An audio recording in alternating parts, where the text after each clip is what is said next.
5-seat would be nice. This is a Mercedes Sprinter van. Well, sort of. Started life as an extended 2500 high roof van and has now been transformed into a luxury limousine that you legitimately can stand up in the rear. So what does $166,000 in a van actually get you? Well, first off, you can go to the bathroom in it. I guess you could actually go to the bathroom in any vehicle, but this is a little bit more appropriate and clean.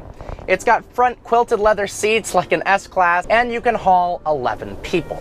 Clearly, this is not your average $44,000 extended Sprinter van, although there are some things that obviously remain the same. 5-speed automatic transmission, 3-liter turbo diesel, making 188 horsepower and 325 pound-feet of torque.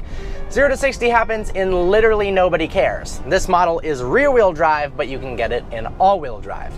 Honestly, the real magic happens in the back, however. So we're gonna go back there and show you what it's all about. You do have some amenities in the front for the driver. You would never buy this vehicle to drive it yourself. We've got a cooler up here for the driver to have beverages. You've got an amazing screen with navigation as well as controls like turning on the internet, turning on satellite, and check this out. We've got the partition button, so you can raise and lower that. You can also control the partition in the rear in case the people in the back don't want you to hear their conversation. We've got microphones here when the partition is up to communicate with people in the rear. We've got a speaker here so you can hear them, as well as speakers back there so they can hear you. Surprisingly, it's not actually that difficult to drive. It's obviously a massive vehicle. The mirrors are enormous and you have no rear visibility whatsoever. It's got a nice backup camera, and honestly, it's not all that intimidating to drive. Because of the gross vehicle weight rating, you can drive this with a normal driver's license. Well, it's rear wheel drive, so skirt, skirt. Nope, nothing, nothing.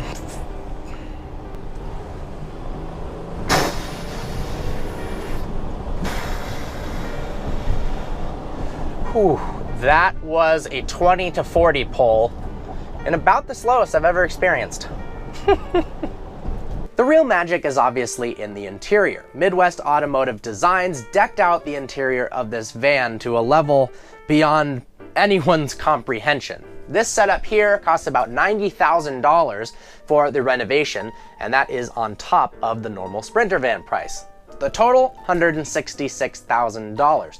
So what do you get for that? Well, first off, when you build a van like this, the custom tailor-made approach to it is nothing short of designing a house or a private jet. You legitimately pick a floor plan, and if that floor plan isn't good enough for you, you can customize it even further. This floor plan, we've got 2 captain's chairs as well as a bench seat like a limousine, so you've got 7 seats there, 2 here, and 2 in the front. You've even got tables in the rear in both captain's chairs in case you fancy playing a game of chess, doing business, eating, drinking, or whatever you want.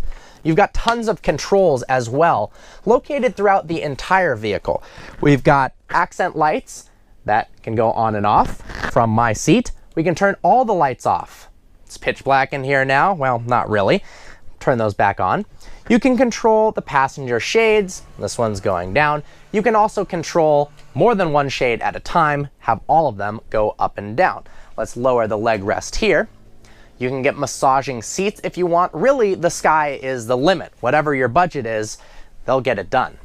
We've got an iPad controller here that basically controls everything in the vehicle. It's awesome. We've got an application here. Let's select the rear TV, for instance, and put it on Apple TV. That should turn on. We don't have the Apple TV plugged in right now, so let's do Direct TV and set a channel.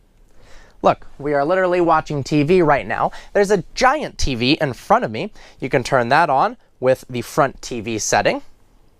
We've got light controls. We've got reading light. Turn that on and off. Partition, you can control that with here. Bar lights. Let's go ahead and turn those off. And you can turn the speakers as well as the center beam, which is the coolest damn thing in this entire vehicle.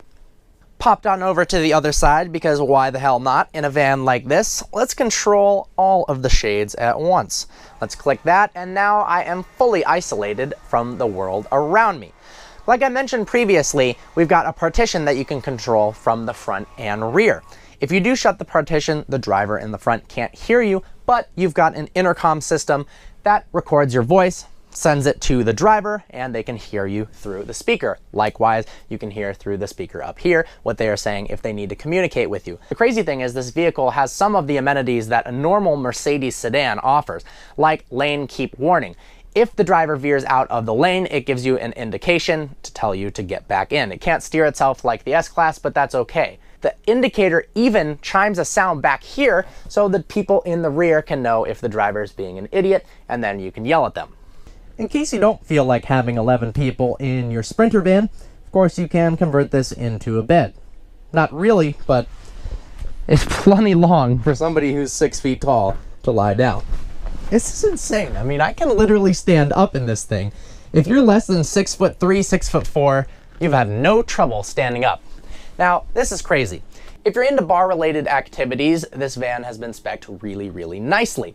You've got bottle holders, and not just for fits, but for 1-liter bottles. You've got a champagne holder as well. We've even got an ice chest here, and it's got a hole in the bottom, so when the ice melts, it actually just pours the water down onto the road. How cool is that? The toilet, however, does not just pour the waste on the ground. It has a tank underneath, and you can go to a septic tank and release it. Eddie, can you just shut up, okay?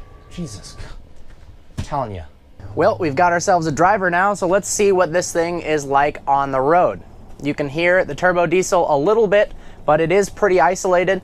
Compared to something like a Maybach or a Rolls-Royce, there's definitely a lot more squeaking and rattling. I mean, this is a bus, and you're adding all this stuff into it, so to get everything perfect is a lot more difficult. But in terms of being a comfortable experience, this is definitely incredible. And it does feel stable, like you could walk around in it and head to the bathroom if you need to. You've of course got handles up here. They're even illuminated in blue, which looks really nice. In terms of how much the van actually moves around, I've got my camera on a tripod in front of me, so I'm hoping it doesn't fall over, but it seems like it's pretty well composed. Obviously, you don't want to put a champagne glass filled to the top on this table, but if you're drinking something casually or not being too crazy with things that can tip over, you should be just fine. The windows are very tinted in the back here, and I'm guessing that is legal since it is a cargo van and not a normal car. So you can't see into the windows at all. It eliminates glare and sunlight. You're not gonna bake in here. You've got your own climate control. It's very, very easy to use, located over here. Overall, for $166,000, what else is out there? You can get an S550 Maybach that's coming out. You could get a used Rolls-Royce Ghost. This is definitely a very niche market vehicle. I mean, most people aren't going to require anything close to this. But if you are looking for something to be driven around in, this isn't something you would ever want to drive yourself, and you want to hang out with your friends, you want to take people to parties, I mean, this is way more luxurious than a party bus. It's incredible the amenities that it offers. This is really not a bad deal for what you're getting. I mean, when you think of an S550 Maybach, that is around $166,000, and how much more space and how much more customizable options and layouts you can choose in something like this. And in a Maybach, you're probably not going to be driving it yourself anyways, so it might as well be huge. I really like this thing. I had a blast doing this review. I hope you enjoyed this video. Like always, please browse our channel and subscribe. Special thanks to Grand Blanc Motor Cars of Grand Blanc, Michigan for supplying the car. It's for sale now. Check it out. Look forward to seeing you next video.